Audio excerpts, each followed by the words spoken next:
Hey everyone! So, while I was just scrolling through Reddit, especially in some of the art subreddits, I came across a post that really caught my attention. It stood out to me because the artist was asking for advice, and I thought, why not? Amateur here. This is my second day of doing gestures, and I still have no idea if I'm doing it right or not. The red line represents where I think the line of action is. The current concept I know it is squash and stretching. I currently learn from Broco, coded quite difficult, and a video from Love Depth Drawing called The 11 Steps to Great Gesture Drawing. I know I'm making mistakes because of lack of knowledge, but I don't know where. So I would appreciate any critique. The way I approach this is I first notice any stretching or bends in the contours and mark them. And then I just do my best to feel the rest. One of the comments said, I think you are checking scratching the line of action, which makes it more rigid and less gestury. If you can do it in one or two swaps, I think it would be more free and movementy. And he also added, also you could try necks. I don't know if they are necessary for these kinds of drawings, but after drawing the neck, it's easier to locate where the shoulders are, and then that makes the torso easier. But the artist replied, what does it mean by chicken scratching? Like, should it bend more, be more exaggerated? Gesture is more about capturing movement. These are still really rigid. Loosen up. Try and build some line confidence and curve your lines more. That's a pretty good one. Gesture drawing is meant to be done with sure hand. You should practice drawing more confident lines. It will make things look way cleaner. Try to convey the most amount of motion with fewer lines. I decided to reach out, offer some help, and ask if they would be okay with me making a video about it. Now, when I took a closer look at their work, I could immediately see where they were coming from. They made a mistake that a lot of beginners make. They were drawing from their imagination or trying to combine what they see with what they imagine without having the proper foundation to support that. And that's totally okay. We have all been there. It's part of the learning process. The good news is practice is the solution. So I saw a real potential in what they had done. Their attempt was solid, but they missed a few key things. That's why I decided to create this tutorial to break things down in a very beginner friendly way. I will approach it as if I am beginner myself and simplify the process so you can see what's happening step by step. First things first, I grabbed the reference image. Then I started placing simple shapes over it. Nothing fancy. I wasn't trying to draw all the tiny details in the body. My focus was only on the shapes I placed on top. This is a great method to follow, especially if the reference seemed too complicated or overwhelming. I began with a basic circle for the head, then connected it to the neck. From there, I used the small boxes for the sides, the legs, the arms, and even the book the figure was holding.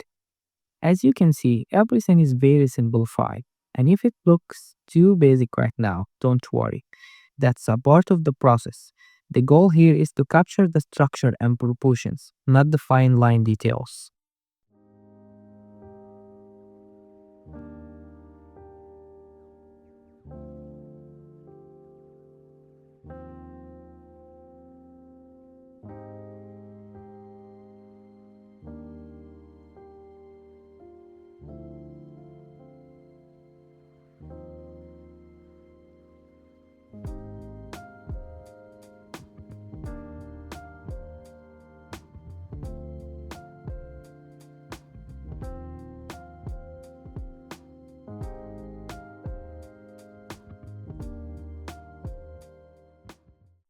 Once I had the shapes down, I moved on to the next step.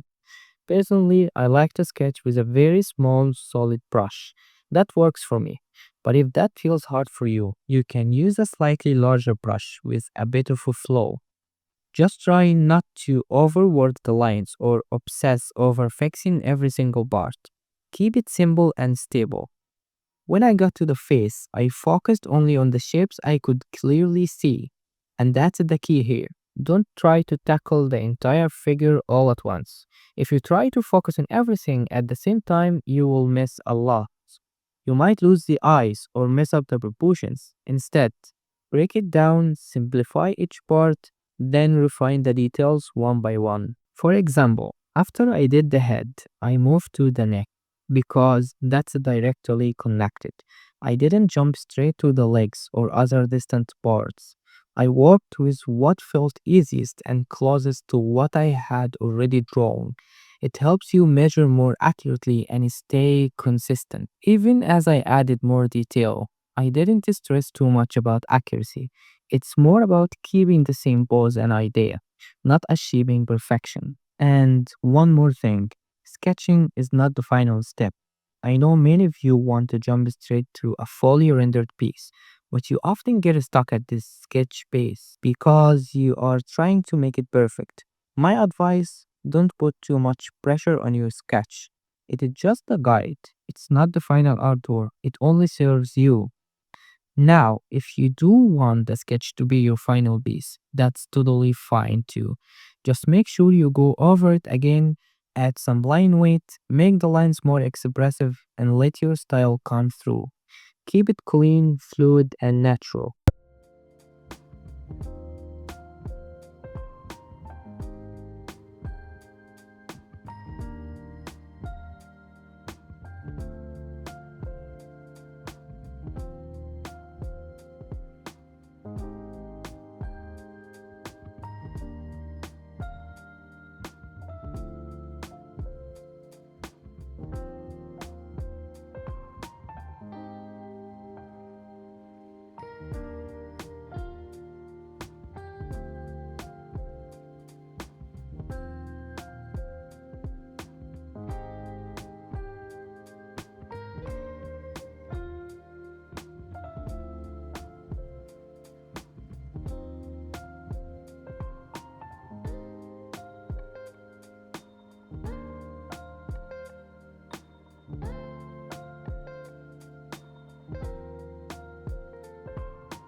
So, that's the idea I wanted to share today. Keep it simple, focus on structure, and don't worry too much about getting everything perfect right away. The more you break things down and build from basic shapes, the better your understanding and your drawing will become. Thanks for watching, and if you found this helpful, feel free to leave a comment or share your thoughts. See you in the next one.